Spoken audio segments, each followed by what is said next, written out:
Brother Ron, let me Yes, let sir. me let me come to you real quick. So, how much did you know about Major Taylor before you started the club? Well, I learned about Major Taylor in Denver, Colorado. I lived in Denver for 31 years, and I met them online, and I've been riding with them for about 6 to 8 years before I moved to Topeka, and I introduced Ralph and Howard to Major Taylor about 3, 4 years ago. Brother Howard, did you know anything about Major Taylor before Ron introduced him to you? Well, what he didn't actually. What happened is he brought a shirt down. He gave one to BG several years ago, and I said, "What the hell is this shirt?" He said, "That's the Major Taylor." I said, "Well, who is that?" And then he broke it down to me, and told me, that he got it from Ronnie. Then a few years later, Ron brought one to me. But when I saw Ralph's shirt, that's when I went to the YouTube and found out all about him, and I was just didn't know that he even existed at that time. All right, okay. What about you, Brother Ralph? What did you know about Major Taylor? Well, we didn't know much at the start when we first started riding. We started riding, a group of us, and we started our own club in Topeka called the BBC. It was a bike club. So we trained. What we did back then, about 1985, it was we had up to about 8 of us, and we would train every year and ride across Iowa. The Rag Ride. And when we go across Iowa, we do Ragbri every year. So that was our annual ride. We didn't know anything else, any other ride. So our ride was to go across Iowa. So we would train starting in February of every year and train all the way to July. And then we go across Iowa. And that was our big ride. And then we started adding the Hotter Than Hell 100 and started doing that down in Wichita Falls, Texas. But when we was going across Iowa, there was very few black bike clubs going across Iowa. We had all matching jerseys, and so they thought we were one of the top dogs. We was kind of early in our time riding across then, and then we met some guys from New York, and there's one black guy that always rode that was from Iowa. I always saw him every year, but there wasn't very many blacks riding at all back when we started riding across Iowa. What name did you? What was your club's name at that time? Because you weren't named after BB's. Major It was a Taylor. black. No. It was Black Bike Club. BBC. The BBC. That's what we called Okay. ourselves. Because Now, on those rides, they would ask us, are you a club? Are you guys professional ball players or something? We says, no, we're from Topeka, Kansas, and we're the BBC. And they would say, well, okay, what does that, they'd ask us what it stand for, so we would say Bill's Bike Club. Because we had a guy in the club named Bill Wilson. He's about 6'5", 260 some ah, pounds. And he said, yeah, I'm Bill. And that was it. We didn't tell them that, okay, okay, there's a lot of prejudice going on. They were yeah, curious. This is when I went in the 90s. They would follow us because we had nice bikes. We had jerseys on alike. And it's like a bunch of aliens to them there. It was really strange, but it was all said and done. We had a good time. We had a good time with them, So but it were was you just guys different. incorporated officially, like as you were just friends that had common jerseys? So are Right. you incorporated now as an No. official? No. Okay. So when did And you all officially change your name? And what year was that? And what led to, tell us the story of what led to you changing your name from BBC to Major Taylor, and what year did that happen? I know Well, there's a let me say story this. there. We're going to keep, on our, we're trying to get some jerseys made, but we keep running into head, problems or whatever. So my daughter's trying to make us one, and I'm gonna pick it up down in Texas this week. But on the back of that jersey, on the bottom, I'm gonna have the BBC put on there, but it's the Major Taylor Cycling Club of Topeka. You know, that's what we're going to do. Because I notice a lot of the other clubs have their old name on the jersey with Major Taylor Biking Club of that city. So the BBC will be on there, but that's just, we know what it is, the guys in the club. And actually, BG and I are the last of the 8 or 9. Used to be 8 and 9 of us riding. It was beautiful back then. And now it was down to me and BG. And then Ronnie came, and there was another white guy that rode with us named Larry Nookie, but we just told him he was a token member, you know. but Yeah. Yeah, our club here in Chicago is mixed race. It's Yes, predominantly African American, but we have Latina, we have whites. I would love it. We are diverse as far as racially and ethnicity. I would Well, love that to happen here. And we approach everyone, but they think we speaking in Spanish or something. Bicycle, ride. And then they say, well, we see y'all's posts. We can't do that. I said, we can get you there. If you just come and we'll show you everything you need to know. You know, So the are there open invitation. any plans to incorporate become an official organization with the state of Kansas, or you'll continue to be the more informal? Uh, Um, we we would like to someday try to do that, get a charter for the club and everything like that with the state. Okay, okay. what do you see as your biggest obstacles to that happening? Well, right now we're just started, so we don't know where to turn to, who to talk to, and stuff like that. So we don't know what we don't know. Okay. How many members do you guys have right now? Hello, you're talking to us. And Well, we have right now, members. We're the active members right here. The rest of them are just members because we invited them to the club. There is no meeting. They don't even have a bike, but Okay. right. We're the three active ones right here. Okay, okay. and then there's roughly, I think, if you look at it, we roughly have about 7 members that will actually ride, but they don't ride all the time. It's usually just the 3 of us that are riding most of the time. Okay, okay. So you talked about Ragbri, and when I got into cycling, I heard about it, but I never heard a lot of people going. And you said when you all would go, the number of African American cyclists was small. Have you seen that change? Ain't been back since well, the we haven't been 90s. back probably in about 10 years. Okay. Right. So We that used to be our annual ride, Bill, where we trained to go across Iowa because we enjoyed going across Iowa as a group. We used to rent a motorhome, 1990, and 1996. yeah, we used to rent a motorhome, and all of us, ride together across Iowa for the whole week, and it'd be like a week vacation for all of us. But we all enjoyed one another and had a good time riding across.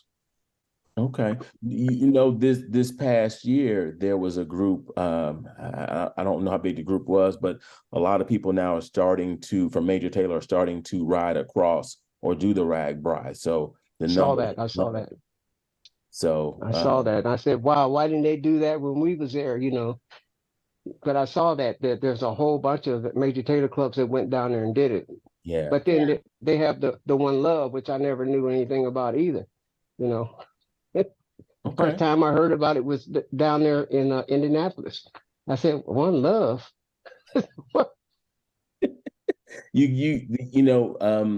So now when you tell people about Major Taylor, how is that received? I mean, do they want to know more about who Major Taylor is, or are they interested, or is it just kind of, oh, okay, and they just kind of keep going? How is that received? It's about 50-50. Some of them are interested. Some of them say, "No, get on YouTube, look him up and stuff like that." Some of them say, "Yeah, okay, I'll think about it." But like Howard said, we approach a lot of people that we see, other African Americans we see on the trails. We stop and talk to them, let them know who we are, what the club is about, who Major Taylor is. We give them a quick synopsis of Major Taylor, about his history, about how he got started, what he accomplished and stuff like that. So they kind of give them an idea of what the club's about and stuff like that. What is your vision for the club? What do you see next year? I like to grow with actual riders, not just, I like to get some female riders in. I like to get the youth involved into it also, because I think my grandson, who just turned 13, he's the youngest member of the club. You've seen some posting with him. So yeah, I'm trying to talk to him to talk to some of his friends to say about, getting into ride and stuff like that. Okay. Seemed like, hey, Brother Bill, seemed like I've been riding for 50 years in this town, and it seemed like there's never been a whole lot of blacks that's been into cycling or wanted to learn how to ride cycling. And then you also there's only like maybe one major bike shop in Topeka now that really don't cater to blacks either. I mean, they cater because just only shops there, but there's no advertisement. Or in the clubs in Topeka that I rode with, they have a Sunflower Bike Club. And they have Call like Valley. the Call Valley Bike Club. In the last 10 years since I retired, I started riding with a mainly white group called the Old Fogies. And it's just a bunch of old guys that are retired, and they get together and ride every Tuesday. So I've never had anybody to ride with, because all the guys that we started the BBC with has gotten older, and they got out of cycling for one reason or the other. And I'm the only one that kept it going since we stopped as a big group. So let me And I ask you, started. where do you all ride, and what is cycling infrastructure like in the Topeka area? You know, do you ride on the streets? Are there bike lanes? Are there trails? And so can any of you all elaborate on, what is the cycling infrastructure like in the communities that you ride through? And how are you riding? Trails, bike lanes, on just open country roads? What's the Well, cycling infrastructure like? I always rode on the open country roads, Okay. and but now in the last 5 years, they just now built a trail that goes all the way across town. Huh? So there's a bike trail that goes all across the whole town now, and you hook it up across over on the east side and go around Lake Shawn. There's a big lake that goes around the whole lake now. But as we get older, I kind of stay off the major streets or roads because I don't want to be hit at 73 years old. Because they So I don't mean, really have any bike lanes on the streets. They do. Okay. there's They've bike marked lanes it. that go through the whole There's bike town, lanes. Mhm. but I don't really use them. I use, but they're in the last 5 or 6 years they developed some bike lanes going across town, and they got the trail going across the whole town now. But we stay on all the side streets, stay out of traffic, and then get to the trail. And then we take the trail around. You've seen the map, Bill, on Mhm. that when we post, it's going all around town. We get on the street some, but mainly it's the trail. And then we break off the trail, when we're out on in the country, on a paved road, to get some extra miles. And then we go back through the lake and then back on the trail, then some street and then home. But before I had an old bike. I started riding back in the 80s, 90s, and then Ralph's brother Arnie that passed away, he would say, "Man, we rode 50 miles today." I said, "You did what? And you standing up right here?" "Yeah, man." "And then we're gonna ride tomorrow. You want to ride?" I said, "Y'all crazy," because they would ride 50, 60 miles, come back, and he's cutting his grass. So how you cutting the grass? You don't rode 50, and I didn't understand it, until that finally I took my mountain bike and rode with them once, and they kept stopping and waiting on me because I couldn't keep up because they were on road bikes. So I said, "Oh, that's the difference." So I got me a cheap road bike and that's when it started. I said, "Man, they showed me how to do it." It was rough, riding with them boys, there's 7 or 8 of them. And I didn't have the little computer on the bike. I didn't have Yeah. clip-on things. I had one water bottle and that was it. And I kept asking them, "Well, how fast we going?" "Fast enough for you to get a computer." I said, "Where we at? Don't worry about it, man." Then they would leave me, and then I see them waiting on me at the top of the hill. You know about this. So I catch up with them. Then they said, "Well, where's your extra tube at in your pump at?" I said, "For what?" So I said, "Okay." So I had a flat. And if they cussed me for 10 minutes and changed it and put an inner tube in there, they told me, "Don't you come back until you get a pump and an extra inner tube and a patch kit." So that I learned the hard way. I learned about Yeah, pacing myself, and they gave me the schooling. But boy, many people's stories are very similar. So I have a yes, question. What about, I'm not sure how much you know about Major Taylor, but what about his story, his life, inspires you all or motivates you all the most, or stands out to you the most? What he accomplished at that in the time frame that in he that did. time frame, yes.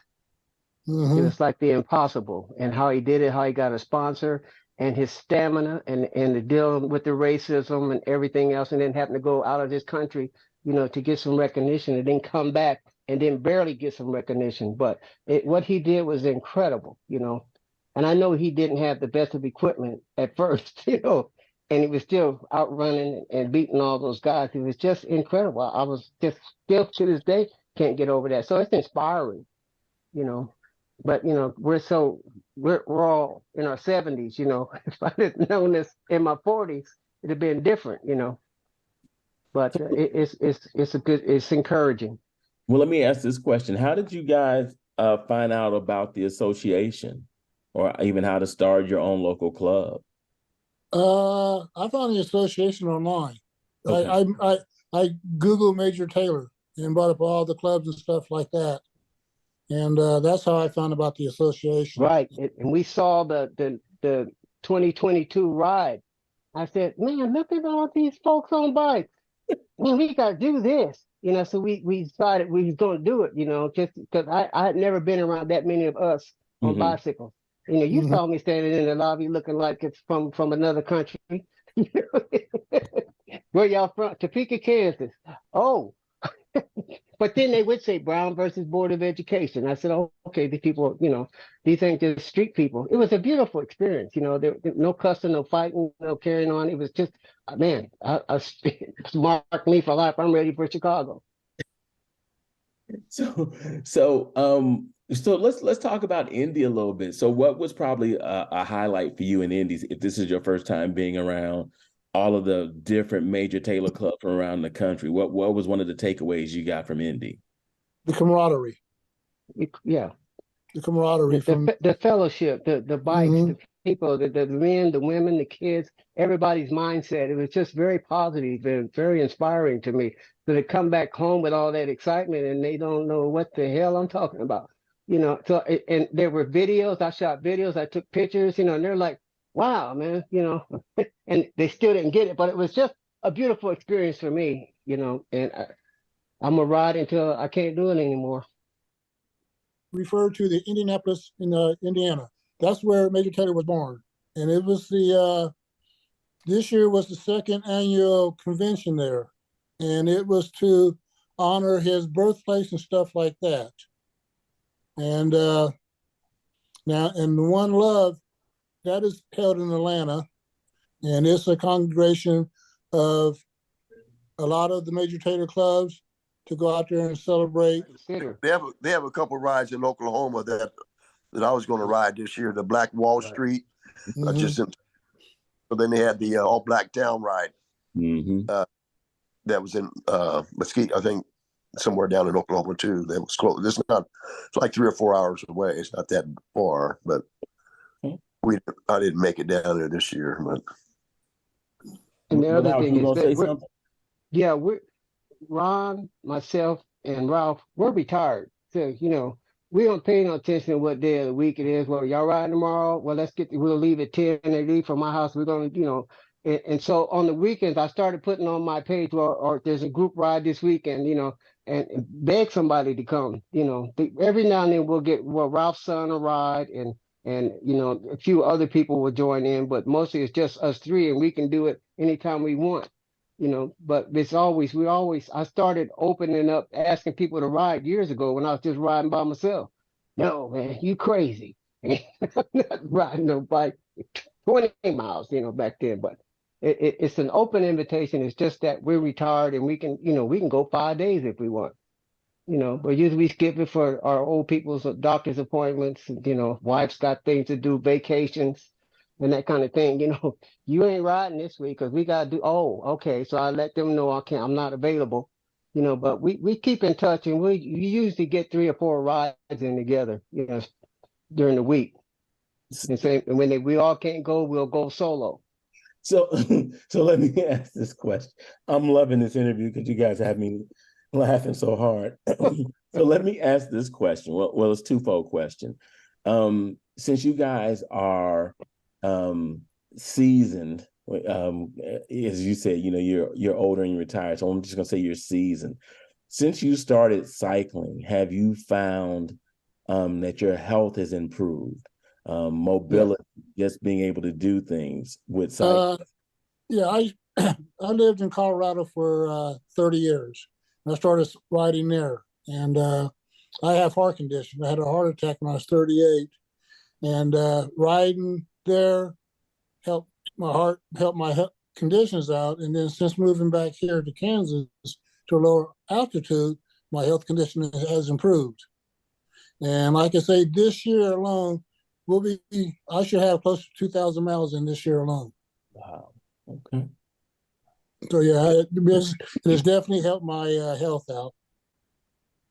Now you But how? guys need to understand that. Okay, Ralph and Ronnie back in grade school, they were neighbors. We all went to the black school, until they had the Brown versus Board of Education. Then we got to walk over to go to the white school. So I've known Ronnie since I was 5 years old, and known BG probably since I was 6 or 7. His brother and I were started kindergarten together. We went to kindergarten, junior high, and high school together. That's how long we've known each other. So we all like family. So that's the little bit of the history. That's why it's like it is. When you know somebody's mother and father, sister and brother, you know them. You know why they the way they are, and you accept that. I know why BG crazy. You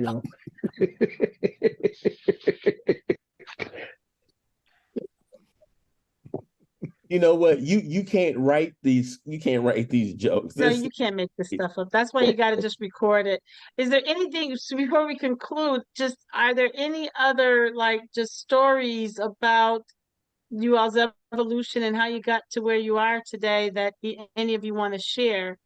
One thing I want to say, I got, the old Goat's old bike, it's old Trek, 5500 carbon fiber, and I took that to Indianapolis to the ride. And when they said go, and them brothers took off like that, there was about, 100, 200, going about 100 miles an hour. I said, wait a minute, man. I'm puffing, and this, I just say, when I got back, Ralph went and got another bike, and I went and got another bike too, because it wasn't just me, it was the bike too, the old bike. And it makes a big difference. But, when you said the races, I said, man, they just took the whole damn street, And I said, I'm not chasing them. I'm a cruiser. I go for the distance, not for the speed. Now, Ralph kept up, and Ron is keeping up. Ron's grandson was with us. They was back at the hotel and had a shower for a time. Me and Ron got back, because we only did the 30 miles, and we got lost a couple of times. The brother come up in the car and said, are y'all riding with the Major Taylor? He said, yeah, you missed your turn. you got to turn around. Then he gave us some wrong directions too. When we got into town, he said, turn here, turn there. We got there and found out we should turn the other way. We ended up in the park, where they had the bands playing and stuff. So I just got my phone and put in the address to the hotel and took the bike route that way back to the hotel. But I still had a ball. But I'll tell you, man, them young fellas. Now, if I was in my 40s and stuff, I've been right there with them acting a fool, But that was. And then you riding it along, you hear all this noise. There's about 10 of them go, and then they started the race late because they wanted to, well, I'll say the ride, and they come, and I try to jump in and get behind them. I said, oh, hell no. And I get back over to my slow, and I end up riding with a young lady, she was a little heavier, but I got behind her, and she rode like she had some sense,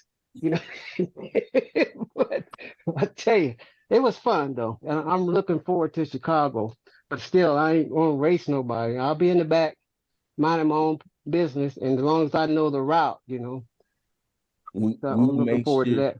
We'll make sure that you have the route and everything, so you can have a good time. Let me ask this last question. So you guys all have your Alliance kits until you get your jerseys. Has that made a difference? Now people kind of seeing, Major Taylor's. Are they asking questions? Does the jerseys bring more notoriety to you guys? Yeah, with all of us wearing the Alliance jersey. We got a lot of looks, and so many people asked us one time, "Are we a club, a professional club in training?" And now we're just a bunch of guys enjoying ourselves riding, and that's what we told them. And we have noticed that, because I have a lot of Major Taylor jerseys from Denver that I've had, and I wear them around here. So I'm always, putting Major Taylor's name out there in the public here. Yeah, and I bought a few, and Ralph has bought a few. We have a couple alike, and we'll wear those on occasion. Some of the other gentlemen of the other color, they look at us kind of strange sometimes. Like, Major Taylor, okay.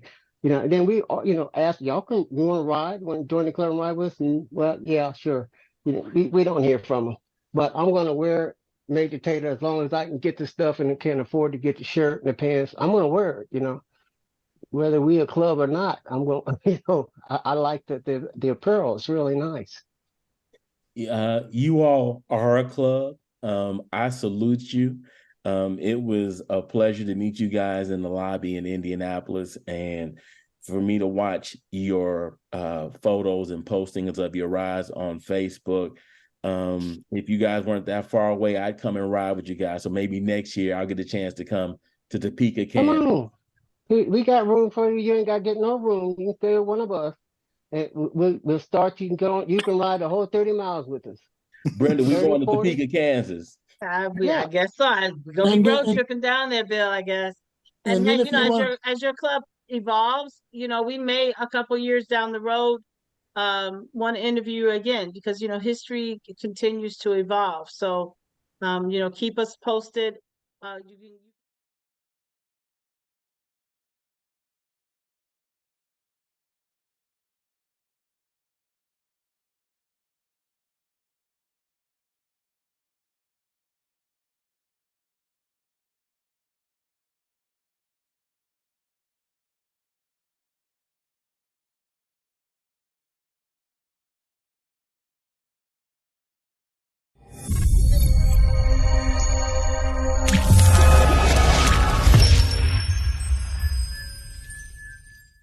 my name is Ron Scales. I'm the president of the Major Taylor Cycling Club at Topeka, Kansas, and you have my permission. I'm Howard Bradley. I guess, what am I, the vice president Yes. of this club, and you have my permission.